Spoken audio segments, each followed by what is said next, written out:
World का दूसरा सबसे पॉपुलर शहर, 25 मिलियन लोगों का घर, दिल्ली।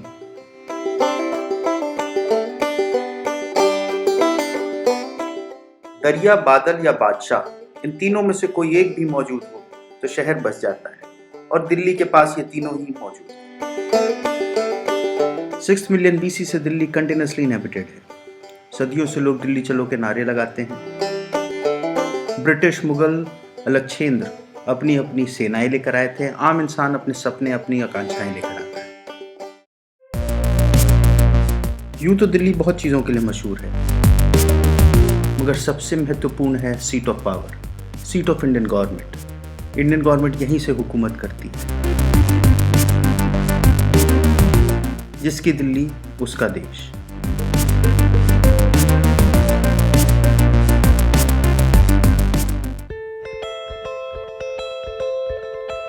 दिल्ली एक समावेशी शहर है।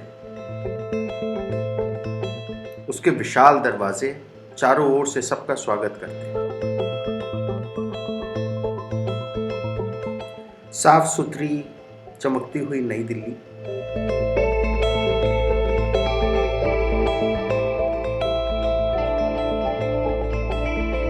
अपने इतिहास का प्रमाण देती हुई पुरानी दिल्ली,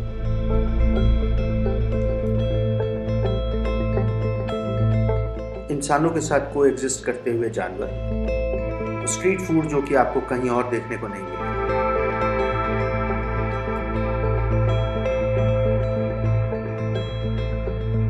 और दिल्ली को दिल्ली बनाने वाले स्ट्रीट वेंडर्स।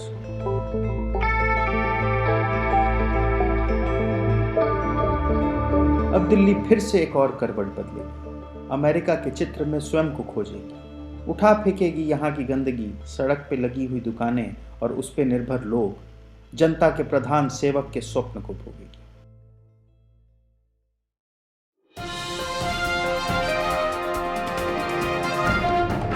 मोदी सरकार की देश में 100 स्मार्ट सिटीज बनाने की योजना है।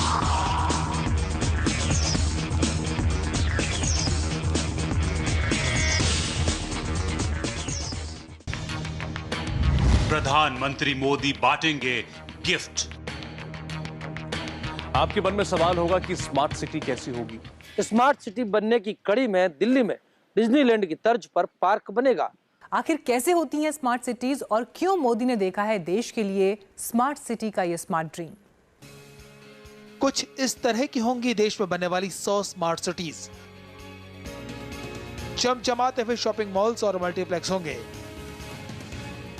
इन गगनचुंबी इमारतों को भी देख लीजिए। देश में जो 100 स्मार्ट शहर बनने हैं उसमें इसी तरह की इमारतें होंगी। हर इलाके में इस तरह के हरे भरे और खूबसूरत पार्क होंगे। लोगों को 24 घंटे बिजली मिलेगी। रिहायशी इलाकों को सुंदर और आकर्षक तरीके से बसाया जाएगा। हर घर वाईफाई इंटरनेट कनेक्शन से जुड़ा होगा। शहर में गंदगी का नामो निशान नहीं मिलेगा। यानी मोदी के सपनों का शहर होगा क्लीन और ग्रीन। टेक्नोलॉजी के दम पर शहर की क्षमता का विकास तो होना ही है, मगर क्या वो शहर शहर रह जाएगा? बहुत सारे सवाल हैं स्मार्ट सिटी को लेकर, राजनीतिक सवाल भी हैं और आर्थिक भी। तो हम इंक्लूसिव जो बोलते हैं तो सब लोग के लिए पॉइंट समझना चाहता हूं, एज ए आप स्कूल ऑफ प्लानिंग आर्किटेक्चर की हैं, कि ये जो स्मार्ट सिटी का जो आइडिया जितना पब्लिक में गवर्नमेंट से आपने समझा है वो इंक्लूसिव है या अभी उसमें वो हिस्सा आपको नहीं समझ में आया? इंक्लूसिव मतलब गरीब मजदूर सबकी हिस्सेदारी। बाजारों और पुराने इलाकों का रंग रूप भी पूरी तरह बदला जाएगा। दिल्ली के पुराने बाजारों का रूप बदलने के लिए रीडेवलपमेंट पॉलिसी बनाई गई है। तो ये जो स्मार्ट सिटी का जो नया कॉन्सेप्ट सरकार ला रही है, क्या आपको लगता है कि ये सभी के लिए है? मैं वहां पर अंडा बेच सकता हूं, मोमो बेच सकता हूं, मारुति कार लगाकर बोनट पर जूता बेच सकता हूं। अगर मैं गांव से शहर आऊं तो वहां पर कल को वहां पर जलेबी बेच सकता हूं, बेल के शरबत बेच सकता हूं। नहीं, वो नहीं बेच सकता।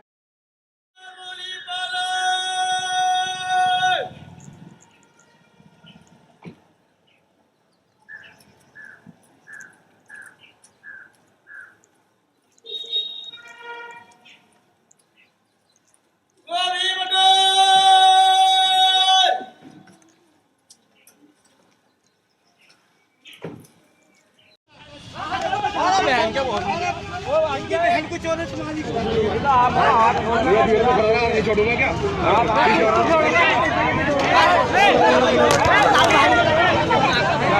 जब आप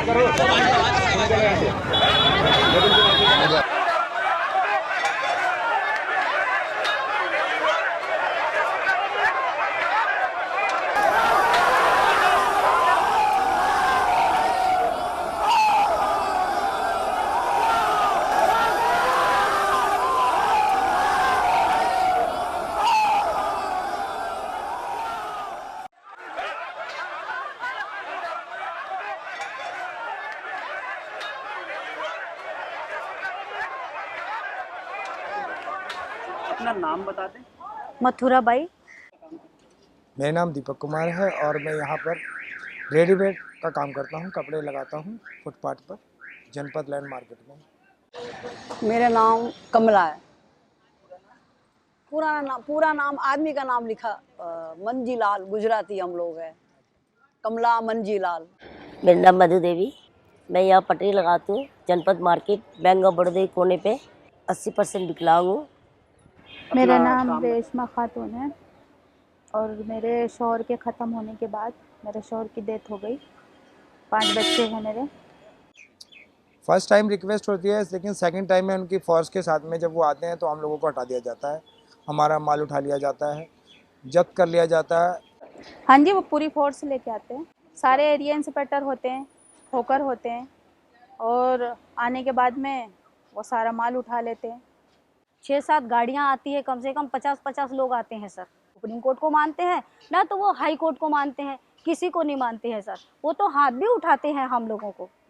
जी जी, हमारे हैंडीकेप को, विजय को मारा, पांडे जी को मारा है, बहुत लोगों को मारा। अभी एक पंडित जी को मारा है, बहुत लोगों को मारे हैं सर। और कितने लोग तो अटैक में ख़त्म हो गए सर, कम से कम 10-12 आदमी। सारे यहाँ पे कहानी हुए, हम लोगों को उठा के पटक देते, ट्रक में फेंक देते हैं, हम लोगों को उल्लंघन करते हैं। एक बार तो इतनी लड़ाई हो गई, जो मेरी साड़ी उनके हाथ में होकर उसके हाथ में थे और मुझे बांध के और ट्रक में डाल दिए थे। कितने लोगों को अटैक पड़ गया, कितने लोग ख़त्म हो चुके हैं सदमे से। आज भी एक आदमी हॉस्पिटल में है जिसको अटैक पड़ चुका है। जो 45 लोग उठा रखे हैं ना, उनमें से 3 आदमी ख़त्म हो चुके हैं सदमे से। ए लंगड़ी, यहाँ से हट, क्या कर रही है? पुलिस भी हमें तंग करती थी। एनडीएमसी तो सर कम से कम 3-4 बार बोरी में भर के भी उठा के डाल दिया ट्रक में, फिर भी मैं अपना हिम्मत नहीं हारी। सबसे बड़ा भगवान हमारा ये है एनडीएमसी। सबसे बड़ा सरकार गवर्नमेंट ये एनडीएमसी है। राजशेखर जी तो थोड़ा सा बोलते हैं सर, लेकिन ये जितने इंस्पेक्टर हैं जो यहाँ से 30-30 साल से जिसको हम देख रहे हैं, और उन लोगों ने इतना सर हम लोगों को उधम मचाया है, मारपीट भी करे। इंस्पेक्टर सर हमारे ऐसी तैसी करते हैं, बहुत सारे पुलिस लेके आते हैं। एनडीएमसी वाले झपट कर लेते, फिर छुड़वाने के लिए जाओ 1500-2000 रुपये जुर्माना होते जब माल छूटती है। वो भी माल आधी चोरी हो जाते हैं और आधी माल मिलते हैं हमें। मैं सामान खरीद के रखती हूँ और वो एक आदमी आता है एनडीएमसी का और वो उठा के ले जाता है सर। कुछ तो चोरी हो जाता, कुछ तो चला जाता। अब डर के मारे बार बार कौन जाएगा सर बोलने के लिए। जितना मिल जाता है उतने में हम खुश रहते हैं सर। विकलांग विधवा इंसान कहाँ जाएंगे, और हमारी तो इसकी सिवा कोई चारा नहीं है और कोई साधन नहीं है कमाने खाने का। विकलांग के लिए, हमारे विधवा औरत के, हमारे बेंडर के लिए सर हम चोरी नहीं कर रहे हैं और कोई नया आदमी नहीं है सर। यहाँ पे 20-20 साल के प्रूफ होगा, 30-30 साल के, 15-15 साल के। पहले हम गुजरात में रहते थे बाप दादा, फिर दिल्ली में आ गए। हिंदुस्तान पाकिस्तान से पहले से आए हुए हैं हम लोग। हाँ, मैं यहाँ पर 20 साल से हूँ और 20 साल से मैं रेगुलर यहाँ पर माल लगाता हूँ। यहाँ मार्केट बंद करवा दी थी बिल्कुल, 3 महीने तो बिल्कुल बंद रही हमारी। राजशेखर साहब आए, उनको ऑर्डर था कि स्मार्ट सिटी बन रही है ये और यहाँ रेहड़ी पटरी नहीं लगेगी।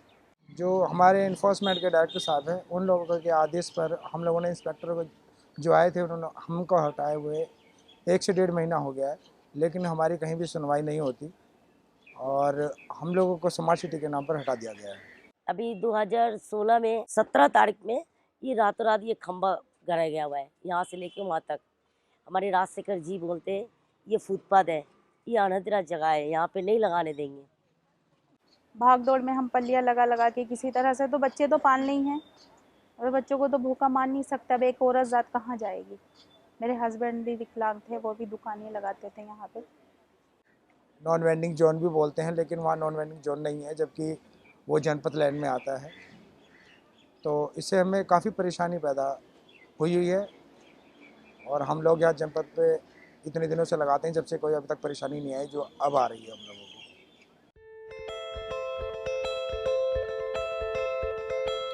सोचने को कहा जाता है कि सरकार आपके लिए, कानून आपके लिए, पुलिस आपके लिए और सच आपके सामने है। शायद इस सच और सोच के फर्क को ही दर्शाता है जनपद मार्केट। हम सोचते हैं स्मार्ट सिटी, मगर जरूरत है जनपद।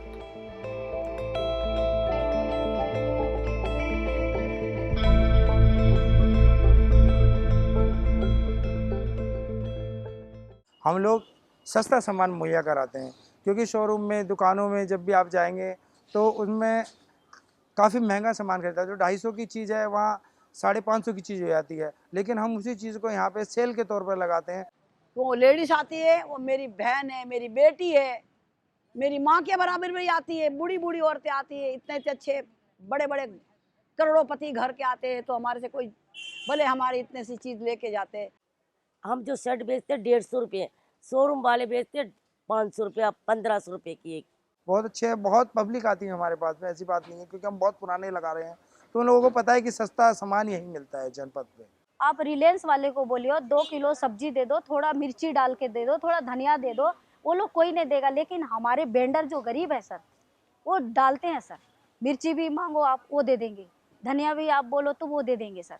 शोरूम वाले ये सोचते हैं इनको भगाओ, हम लोग भाग जाएंगे। जो गरीब इंसान है वो कहाँ जाएंगे कपड़ा खरीदने के लिए, उनको भी हमारी ज़रूरत है। तो वो 50 रुपये की कपड़े लेने के लिए शोरूम जा नहीं सकते, तो हमारी पटरी में ही आएंगे वो कपड़े लेने के लिए। जब 25 रुपये 50 रुपये की कपड़े मिलते हैं हमारी पटरी में, और अच्छे से अच्छे कपड़े मिलते हैं। और तो और जब्त किए हुए कपड़े कुछ दिन बाद पुलिस ही पहनी हुई देखती है। आईएनए गोदाम है इनका, वहाँ ले जाके भर देते हैं, वो सामान भी हमें पूरा नहीं मिलता है, आधा ही सामान मिलता है और भारी से भारी जुर्माना लगाते हैं हमारे ऊपर। क्या बोलेंगे, कुछ बोल नहीं सकते। हम अगर माल गिन के भी भर देते, 50 पीस लेके जाते तो 25 पीस मिलते हैं हम लोगों को। मैं कितना मुसीबत झेल के, किसी से उधार बाढ़ी ला के मैं सामान खरीद के रखती हूँ, और वो एक आदमी आता है एनडीएमसी का और वो उठा के ले जाता है सर।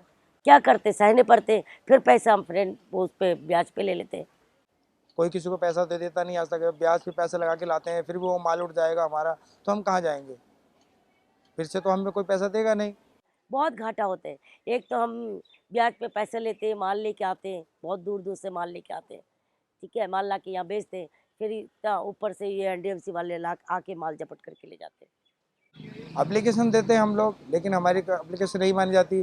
कभी कोर्ट के, अभी हमारा 24 तारीख को, पिछले 24 तारीख में जब हमारा माल गया था, सभी लोगों का गया था, जनपद, पालिका, रीगल, उन लोगों का कुछ का माल मिला है, कुछ का नहीं मिला, जिसमें मेरा माल अभी तक नहीं मिला है, जबकि मेरे पास डीडी नंबर भी है। मैंने चेयरमैन साहब के यहाँ पे भी एप्लीकेशन लगाई थी, तो मेरा अभी तक माल नहीं मिला, वो नीलाम कर दिया गया 27 तारीख में। और हमारा जो मतलब एनडीएमसी की जो लिस्ट बनी थी 2007 में, जो फार्म भरे गए थे, उसमें भी नाम है, 628 में भी नाम है हमारा, और 11 के भी ऑर्डर है। जो मतलब एनडीएमसी को जो प्रूफ चाहिए वो सारे हमारे पास है, तब भी परेशान कर रहे हैं, तब भी बैठने नहीं दे रहे हैं। तो कैसे 2000 3000 लेके इंटरेस्ट में ले लेते हैं, फिर कभी कुछ माल बिक जाता है उसको पैसे दे देते हैं, इंटरेस्ट तो देना पड़ता है। रोज़ आती हूँ यहाँ पे एक आस लेके, एक उम्मीद लेके कि हाँ मेरे 100-200 रुपये का काम हो जाएगा, ताकि मैं अपने घर में राशन भरवा दूँ। मैं कर्जा ले लेके अभी अपना घर चला रही हूँ। उनके पास सर उठाने का भी ऑर्डर नहीं और हमारे पास लगाने का ऑर्डर है, फिर भी नहीं मानते सर, वो कानून को तो बिल्कुल ही नहीं मानते सर। अब पुलिस की कंप्लेन पुलिस तो लेगी नहीं, ये रेडी पटरी वाले कहाँ जाएंगे? क्या सलमान खान की तरह हाई कोर्ट, सुप्रीम कोर्ट इन्हें जस्टिस दिला पाएगा? चेयरमैन ने भी लिख के दिया है लेटर पैड में, सेक्रेटरी ने, वो कहता है ये कुछ नहीं है, ये बेकार है, हाई कोर्ट बेकार है, सुप्रीम कोर्ट बेकार है, उसको कोई समझता ही नहीं है। इनके लिए कोई कानून ही नहीं बना है, सिर्फ हमारे लिए है सर। कोर्ट का ऑर्डर भी बेकार है। बिल्कुल बिल्कुल बेकार है, क्योंकि जब हमारे को बार बार उठा दिया जाता है तो फिर कोर्ट के आदेश क्या हुए? आपका कोई अध्यक्ष है, कोई है जो इसमें हेल्प करता है, या कोई भी नहीं है आपके, कोई यूनियन नहीं है? कुछ नहीं, कोई यूनियन नहीं है जी, अभी कोई यूनियन बन ही नहीं सकती, कोई कच्चे है, सब अपना अपना लगा के बैठते हैं, कोई किसी का सपोर्ट नहीं करते। हर आदमी यही सोचता है कि आज अगर सामने वाला का हट रहा है तो हम जाएंगे कहीं हमारा ना हटा दे। हाई कोर्ट के धक्के खाए, वकीलों को कर्जा ले लेके हमने पैसे दिए, उसके बावजूद भी हाई कोर्ट ऑर्डर दे रहा है हमें कि इनको परेशान ना किया जाए, जहाँ बैठे हुए हैं वहीं पे बैठे रहने दो, इनको परेशान ना करो जब तक स्मार्ट सिटी नहीं बन जाती। तो एलिजिबल लिस्ट में नाम दिया हुआ है, उसकी भी अगर हटाए जा रहे हैं। और राजशेखर साहब कहते हैं कि हम अनऑथराइज उठा रहे हैं, जबकि अनऑथराइज नहीं उठाते हैं, हम लोगों को उठाते। हम अनऑथराइज में कैसे हुए? जब आप लोगों ने फॉर्म भरवाए हैं और हमने फॉर्म लिया, फिर उस पर स्टे लिया हम लोगों ने, तो फिर हम अनऑथराइज कैसे हुए?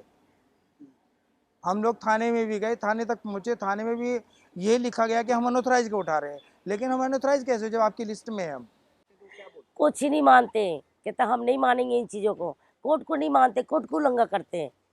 हाई कोर्ट में हमने केस दर्ज करवाए, जब यहाँ पे फिर दोबारा से बैठने के बाद भी हमें फिर हटा दिया गया 1 महीने के बाद कि नॉन वेंडिंग जोन है ये, यहाँ पे नहीं बैठ सकते। सर, सुप्रीम कोर्ट ने 2013-9 के ऑर्डर में ये कहा था कि जब तक इन वेंडरों को जगह नहीं मिलेगा, स्थायी जगह नहीं मिलेगा, तब तक किसी को मत हटाना, जहाँ भी बैठा है वहाँ उनको बैठने दिया जाए। जब तक टाउन वेंडिंग कमेटी नहीं बनेगी तब तक किसी को नहीं हटाना। कोर्ट के द्वारा मैडम को बिठाया गया एनडीएमसी में, उन्होंने हमारे सारे कागज़ वगैरह सब देखे। थरेजा के टाइम में जैसे 87 ने उनको मांग की थी, ऐसे उन्होंने ये मांगा कि ये पर्चा हो तो मैं दिखाओ, हमारे पास रसीद थी, हमने वो दिखा दी, तो इसीलिए हमें मैडम ने हम लोगों को पास किया और उन्होंने फिर हमें रिलीफ भी मिली। हाँ, तो कोर्ट ने बोला है, कोर्ट का ऑर्डर, कोर्ट में हमारा ये फैसला है, कोर्ट से दिया हुआ फैसला है कि आप ओके हो, आपको जब भी देंगे तभी आपको मिलेगी। तो हम जो धक्के खा रहे हैं आज तक खा रहे हैं, 22 साल से लेकर आज तक।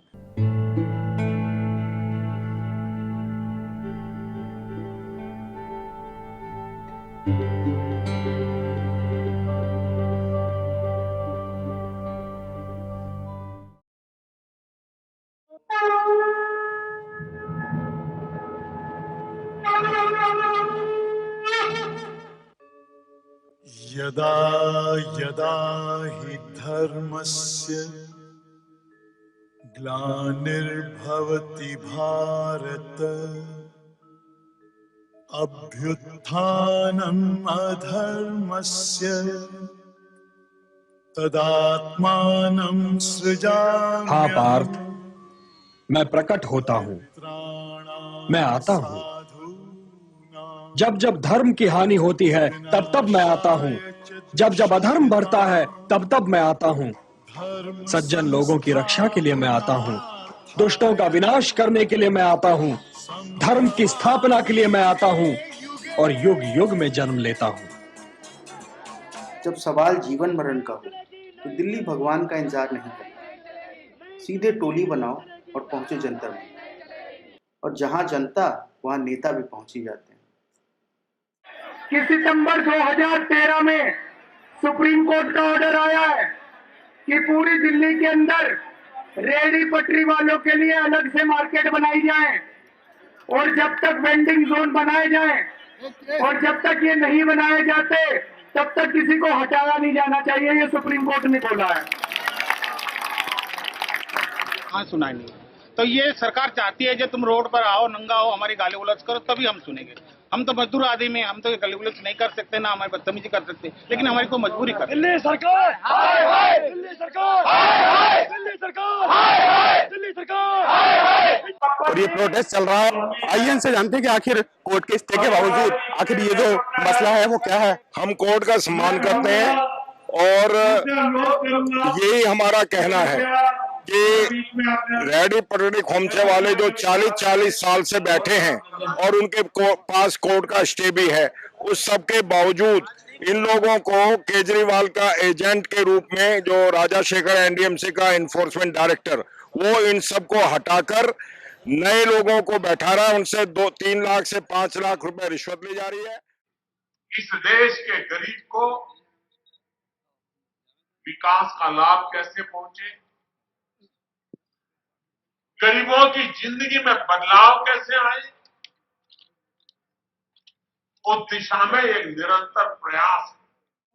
अच्छे दिन लाएंगे ऐसे करके बीजेपी का सरकार बोले कि मैं आऊँगा तो मैं अच्छा दिन लाऊंगा, लेकिन सर उनके लिए अच्छा दिन है, हमारे लिए बुरा दिन है सर। जितने फुटपाथ के लोग, हजारों लाखों लोग यहाँ कमा के खा रहे थे, सबको हटा दिया है सर। हम कभी करण सिंह जी के यहाँ पे जाते हैं, कभी मतलब सभी जगह जा जाके हमने देख लिया, हमें कोई रिस्पांस नहीं मिलता। अब अजय माखन जी भी कूद पड़े हैं, अजय माखन जी से भी थोड़ी सपोर्ट आई थी, बीच में ऑर्डर आया था, फिर उनको माना नहीं गया, उनके बावजूद भी हमें हटा दिया गया। मैंने यहाँ पे 2-4 बार मैंने मोदी जी के ऑफिस में मैंने लेटर दे के आई थी, मैं इतना परेशान हूँ, मेरी परेशान की हाल करो, मेरी बात सुनो। पर मैं जब जाती हूँ, जो बाहर वाले होते वो कहते हैं यहाँ पे आपकी एप्लीकेशन नहीं सुनाई देंगे, आप सीधा केजरीवाल के पास जाओ। केजरीवाल के पास जाते तो केजरीवाल कहते हैं यहाँ पे कुछ नहीं होगा। और हमारी मोदी जी ने इतना अच्छा भाषण बोले, जो विकलांग से दिव्यांग नाम दिया हम लोगों का। क्यों ना हम ये विकलांग शब्द से बदल करके दिव्यांग शब्द उपयोग करें। मैं ये सोच बदलना चाहता हूं कि उसे मिलते ही कोई कहे ये दिव्यांग है, तो मेरी नजर उस बात पे जाएगी कि उसके अंदर कौन सी एक्स्ट्रा ऑर्डिनरी क्वालिटी भगवान ने। तो नाम देने से कुछ नहीं होता, उनकी हमारे साथ कुछ करे। इन्होंने कहा स्मार्ट सिटी बनाएंगे, स्मार्ट सिटी बनाएंगे तो हम लोगों को कहीं रोजी रोटी दे, कोई अच्छी मार्केट में हम लोगों को बना के दे, तो हम लोग वहाँ पे रोजी रोटी कमाए, अपने बच्चे पाले।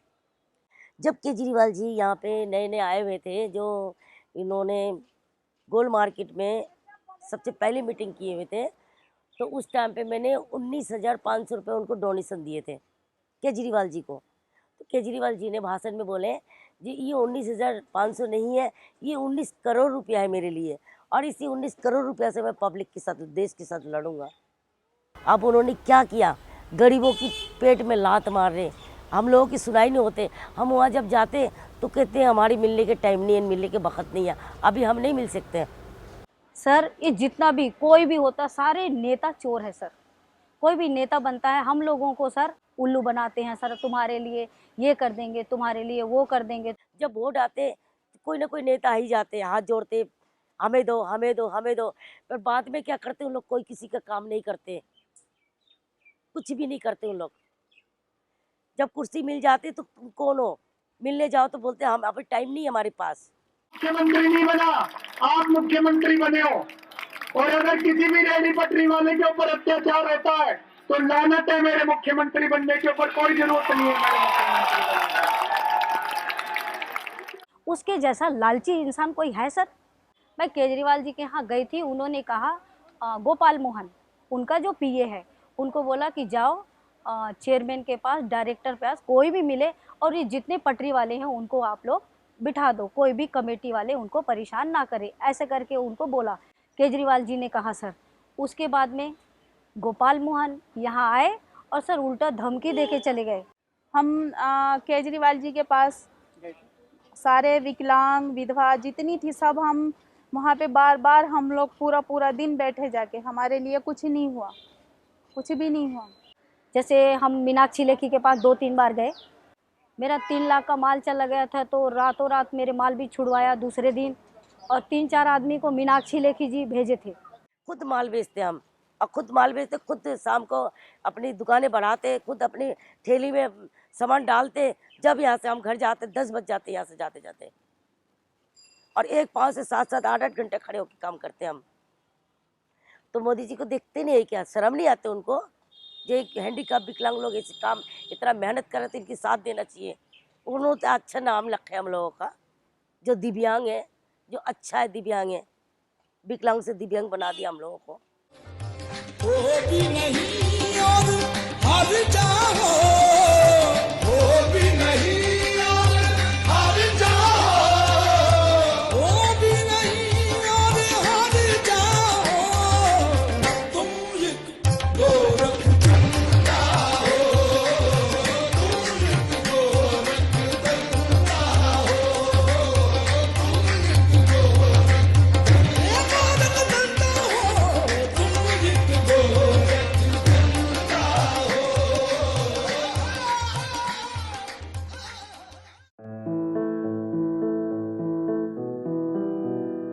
रेहड़ी पटरी वाले स्ट्रीट वेंडर्स किसी भी शहर का एक अभिन्न अंग है। जहां पॉलिटिशियंस और म्युनिसिपैलिटी इनको सिर्फ एक बाधक की तौर से देखती है, वहीं सोशियोलॉजिस्ट और एक्सपर्ट्स का कुछ और ही मानना है।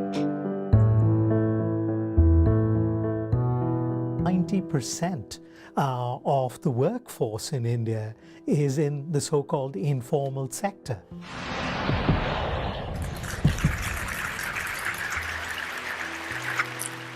Basically, there's a major demographic event going on, and it may be that passing the 50% urban point is a economic tipping point.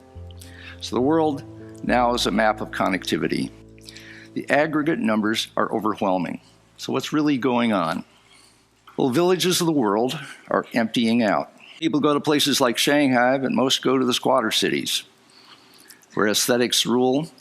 And these are not really people oppressed by poverty. They're people getting out of poverty as fast as they can. They're the dominant builders and to a large extent the dominant designers. They have homebrew infrastructure and a vibrant urban life. According to a recent Credit Suisse study, they contribute close to 50% of India's gross national product. Sir बदलाव तो जब ही आएगा sir कि सबको रोजगार दे दो sir, बस रोजगार है सर, उसके पास घर भी हो जाएगा, बना लेगा, खुद रोजगार होगा तो घर भी बना लेगा, बच्चों को भी पढ़ा लेगा, सब कुछ कर लेगा और पूरा बदलाव आ जाएगा sir. In a country like us is equality of opportunity. It's very much part of our constitution that there has to be equality of opportunity. I mean, you can get a loan for car, you can't get a loan for buying a rickshaw. Experts को नजरअंदाज कर politicians अपना ही राग अलाप रहे हैं। कहीं द्वारका को Disneyland तो कैनॉट प्लेस को बार्सिलोना बनाने की बात होती है। महज कुछ सालों का इंतजार और आपकी दिल्ली भी स्पेन के शहर बार्सिलोना की तरह स्मार्ट सिटी बन जाएगी। World class infrastructure with regard to entertainment like Disneyland, some studios, and then we are also thinking in terms of having a lake city. दरअसल प्रधानमंत्री नरेंद्र मोदी ने अपने अच्छे दिनों के एजेंडे में देश में 100 स्मार्ट सिटी बनाने का ऐलान किया था। हमारे देश में 100 नए शहर बने, आधुनिक शहर बने, वॉक टू वर्क कंसेप्ट के रूप में बने, स्मार्ट सिटी बने, आवश्यकता अनुसार कहीं हेल्थ सिटी बने, कहीं स्पोर्ट सिटी बने, ये स्पेशलाइज्ड सिटी क्यों न बने? भाइयों बहनों, अगर हम चाहें तो हम 100 नए शहरों का सपना आज देश की आवश्यकता के लिए कर सकते हैं। ये कहता है कि अगर उन्होंने कहा होता कि समावेशी शहर, कि हम समावेशी शहर बनाएंगे तो जरूर उनका हम स्वागत करते, क्योंकि जो लोग स्मार्ट नहीं है वो कहाँ जाएंगे? जाकर देखिए कि हजारों मजदूर उस शहर को बनाने में लगे हुए हैं, एक भी मजदूर का घर वहां उस शहर में नहीं बन रहा है। तो क्या यही मॉडल होने वाला है जो पूरे देश में किया जाएगा? इतना पैसा लगाकर हम एक शहर बना रहे हैं, कहीं चीन की तरह हम घोस्ट टाउन तो नहीं बना रहे हैं। नए शहर बनाने की क्या गारंटी है कि ये रोजगार पैदा करेंगे? जब सरकारें पुराने शहर से रोजगार पैदा नहीं करे तो एक शहर हम बनाएंगे, शहर से रोजगार पैदा नहीं होता है। ये तो मतलब मजदूर बनाने के बाद वो तो बाहर कर दिया जाएगा। एक्चुअली इनफॉर्मल सेक्टर जो हम बोलते हैं आजकल शहरों में 60% 70% बहुत से शहरों में इनफॉर्मल सेक्टर है। तो इनफॉर्मल सेक्टर के लिए आज तो वी हैव आवर पॉलिसी, हमारे वेंडर पॉलिसी है कि हम जगह उनको देना है। वेंडर पॉलिसी तो महज एक मजाक है, जिससे समाधान तो कम होता है, वेंडर्स के लिए समस्या ज्यादा खड़ी हो जाती है। भी नहीं है सर, हमारे सर पे पति भी नहीं है, हमारे एक पैर भी नहीं है, हमारे पास कुछ भी नहीं है। हमारा जरूरी क्या होता है सर, मैं आपसे पूछ रही हूँ सर। खत्ते पे लगाइए आप पीछे की तरफ, हम खत्ते पे बैठे हैं, आज बोनी भी नहीं होती है, 8-8 दिन बोनी नहीं होती है। अब सुनिए वेंडर पॉलिसी की ग्राउंड रियलिटी और उसका बिना सोचा समझा इम्प्लीमेंटेशन। आज हमारे को लगाए हुए 15 से 20 दिन हो जा रहे हैं। 15 से 20 दिन के अंदर हम लोग अपने वाहन का किराया नहीं ले आ सकते। जहाँ हम बैठे थे वहाँ से हमें बोल दिया कि भाई आप आगे थोड़ा बैठ जाओ, हम पक्के तय बाजारी वालों को बिठाएंगे। पीछे पीछे पीछे करते करते आज ये एंड पे आगे देखो आप, कोई पब्लिक नहीं आती यहाँ पर, ना हमारे को ये कोई देखने को आता है, ना कोई पूछने को आता है। घर चलाना बहुत मुश्किल हो गया sir. India needs to provide a lot more access and employment to a growing youthful population. The median age is just 27. Indiana University professor Ganguly. We are talking about entire armies of young men who are unemployed or underemployed, with expectations which cannot be reasonably fulfilled unless one sees a greater dispersion of jobs and wealth in India. इतनी ज़्यादा तादाद में लोगों को छोटा मोटा काम करवाना इनके लिए प्रताड़ना है और देश के लिए दुर्भाग्य। सर हमेशा गरीब आदमी को हमेशा कोई भी शोषण करता रहता, हमारा आज तक हक नहीं मिला सर। वीआईपी के लिए पूरा खुला मैदान चाहिए। गरीब आदमी कहाँ जाएगा, कैसे अपने बच्चे पालेगा? पार्किंग, बड़ी बड़ी पार्किंग, ये कितनी बड़ी पार्किंग है, उधर सामने कितनी बड़ी पार्किंग है, यहाँ 3-3 4-4 पार्किंग है। बिल्कुल नहीं गिनते जी, बिल्कुल नहीं गिनते हैं। जो हम स्मार्ट सिटी बनाएंगे और सारी गरीबों को यहाँ से हटाएंगे। सब कहते हैं आज़ाद हो गया देश, कहाँ से हो गया सर? अच्छी से अच्छी गाड़ी, 50 लाख की गाड़ी में बैठते हैं, उनकी बच्चे अच्छे से अच्छे पोस्ट में पढ़ाई करते हैं, अच्छे से अच्छे उनके जो विदेश में जाते हैं, हमारे औलादे जा नहीं सकते हैं। कायदे से जो लोग विदेश घूम आए हैं वो अक्सर मुझे कहते हैं कि ये सब रेहड़ी पटरी पर लोग नहीं होना चाहिए हिंदुस्तान, लेकिन हिंदुस्तान तो हिंदुस्तान है ना, वो कहाँ रहेंगे? रेहड़ी पटरी पर नहीं रहेंगे तो किधर को रहेंगे? सर रोजगार नहीं है किसी के पास तो उसकी जिंदगी नरक है सर, उसके पास कुछ भी नहीं है, फिर वो क्या करेगी? अपने इज्जत को बेचेगी 10-10 रुपए में।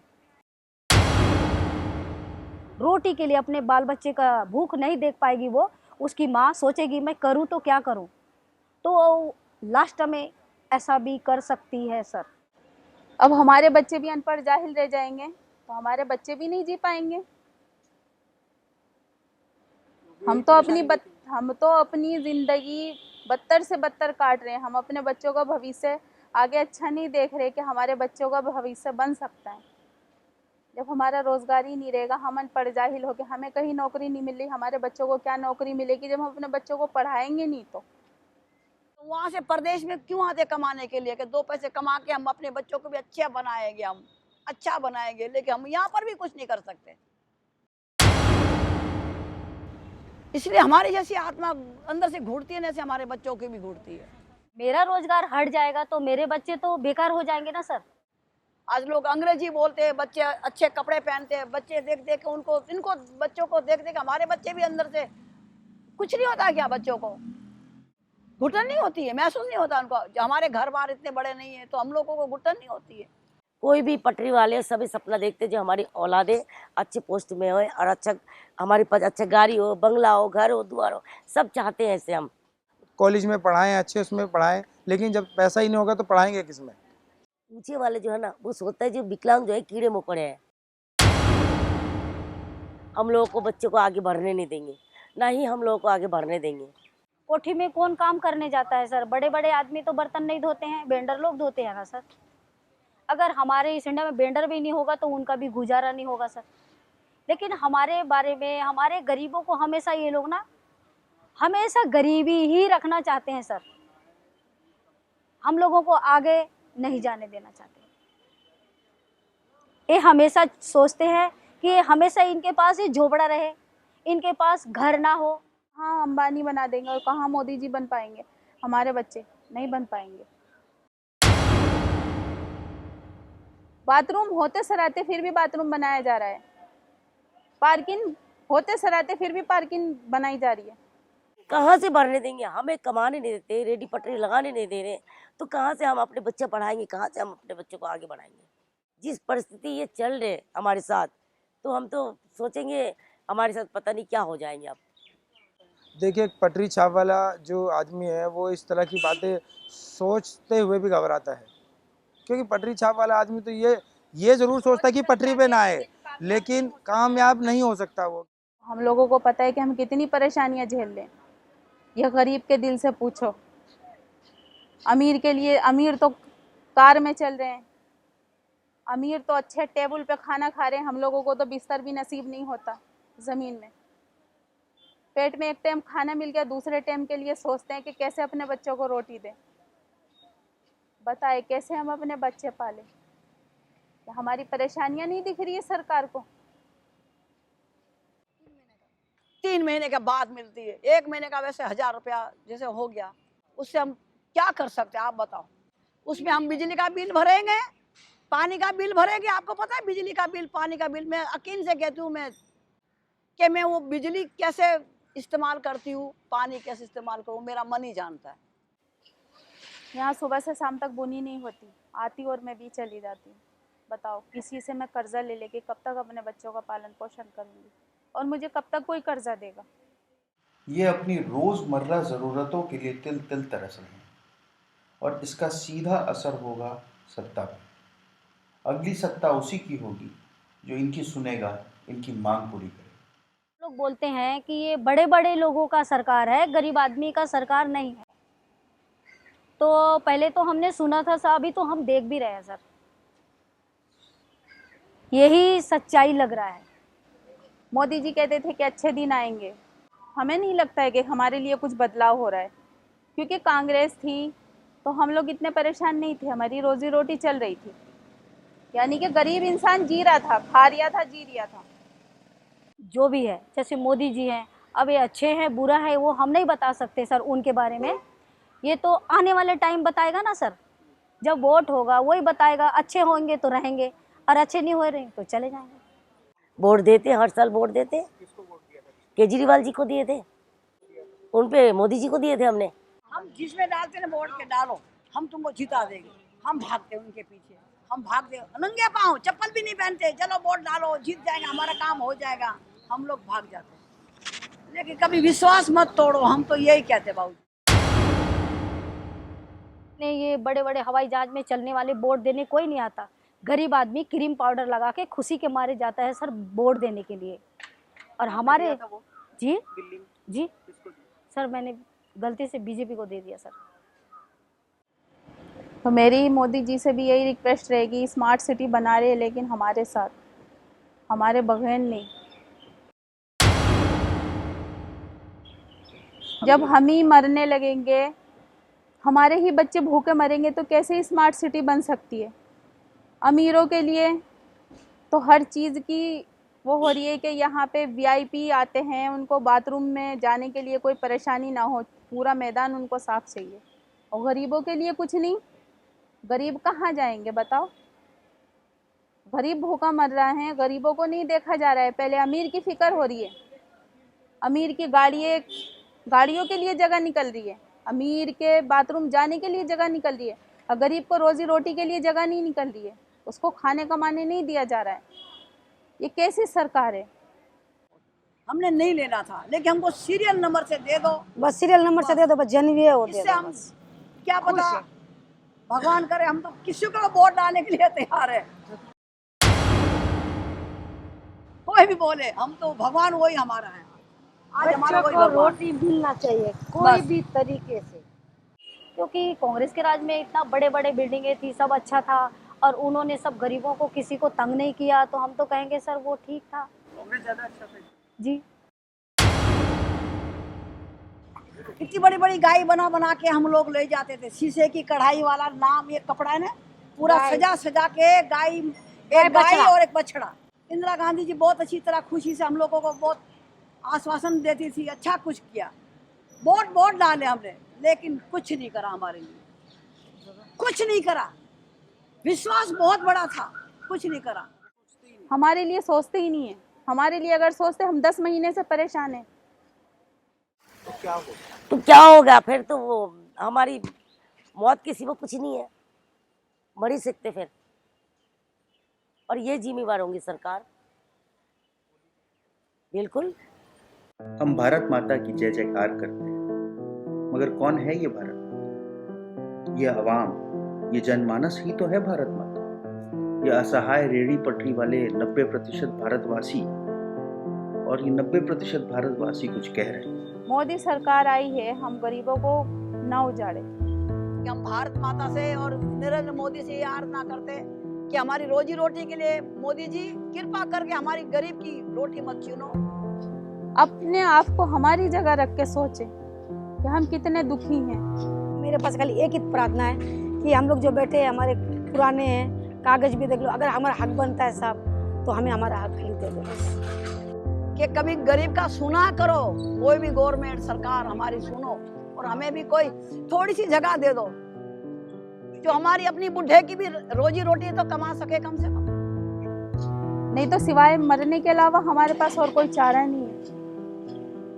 हम गरीबों के लिए, विकलांगों के लिए कर के रहे इन लोगों ने, क्या कर रहे हैं? हमें तो ऐसे मार दें। सर हम दो ही लफ्ज बोलेंगे, अगर हमें हक नहीं है हमारा जीने खाने का अपने इंडिया में और रोजी रोजगार कमा के खाने का नहीं है, तो हमें सर नक्सली समझ के हमको गोली मार दीजिए। बांस रहेगी ना बसरी बजेगा, ना ही बेंडर रहेगी और ना ही हम आपको शिकायत करेंगे। क्या हम फिर से हार गए हैं अपना धर्म निभाने में, या समझने में ही चूक हो गई? यह तो स्वयं सिद्ध है कि हम सब मनुष्य बराबर हैं। क्या स्मार्ट सिटी इनको लेकर नहीं बन सकती? क्या भारत की गरिमा में इनका कोई योगदान नहीं? यह देख के पीएम मोदी और केजरीवाल के समर्थकों को ठेस पहुंची होगी, मगर ये जनतंत्र है और यहाँ सबको अधिकार है अपना मत रखने का। और यह तो अपने जीवन मरण की लड़ाई लड़ रहे हैं, अपने बच्चों के भविष्य की लड़ाई लड़ रहे हैं। उस घनघोर अंधकार में बोझल होते भविष्य को बचाने की यह एक और कोशिश है।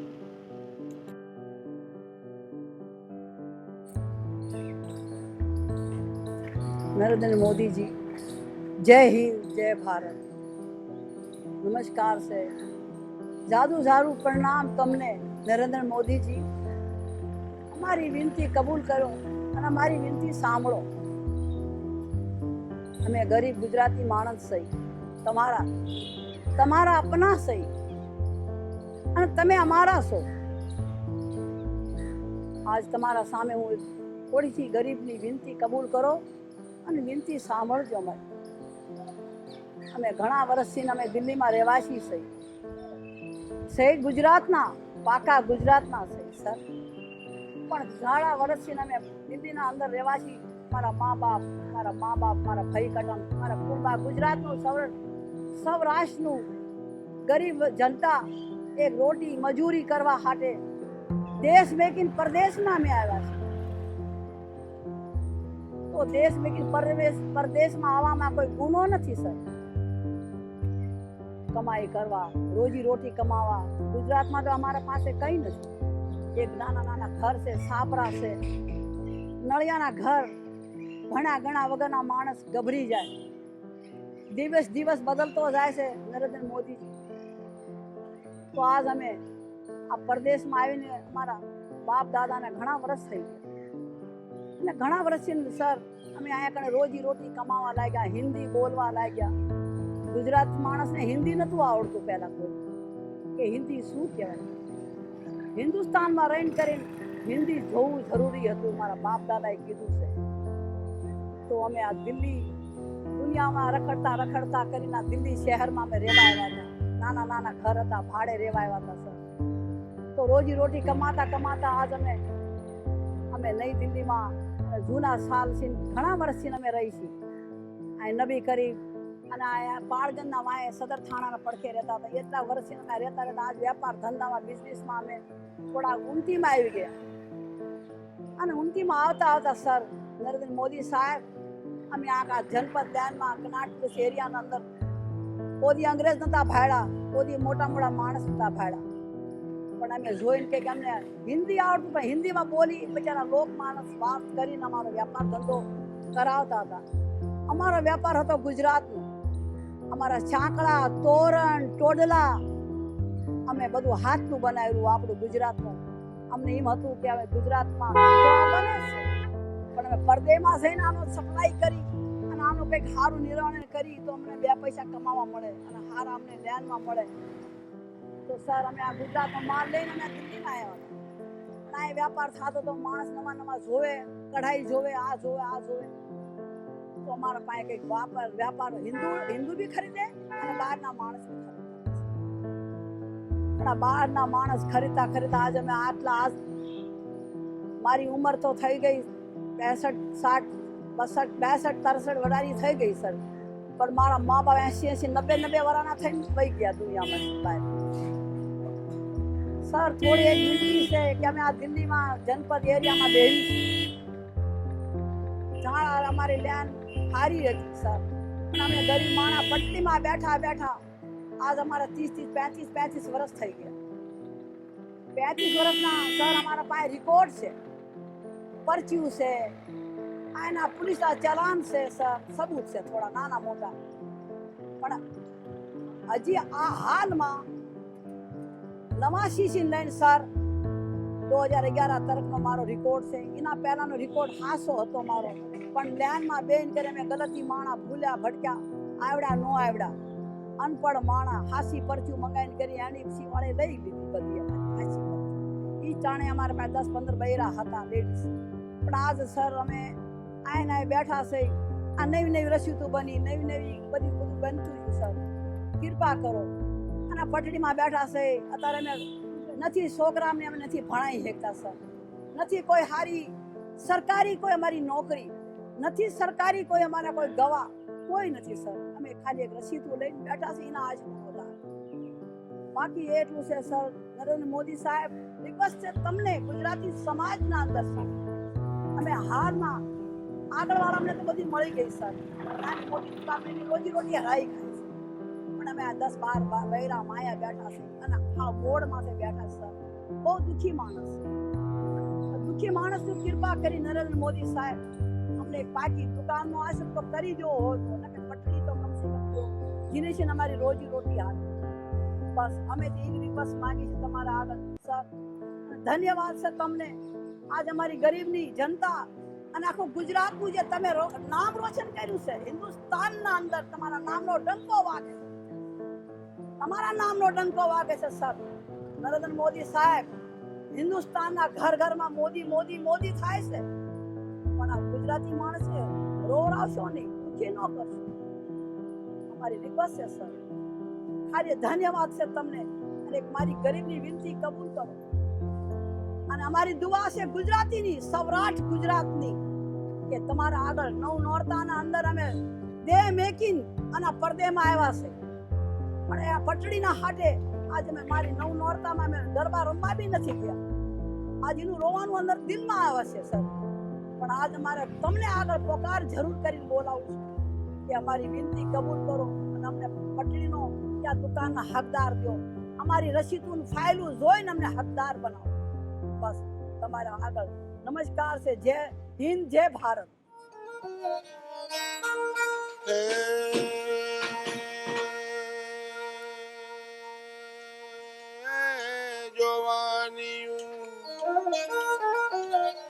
आज आयु ने काल जासे जवानी काल जा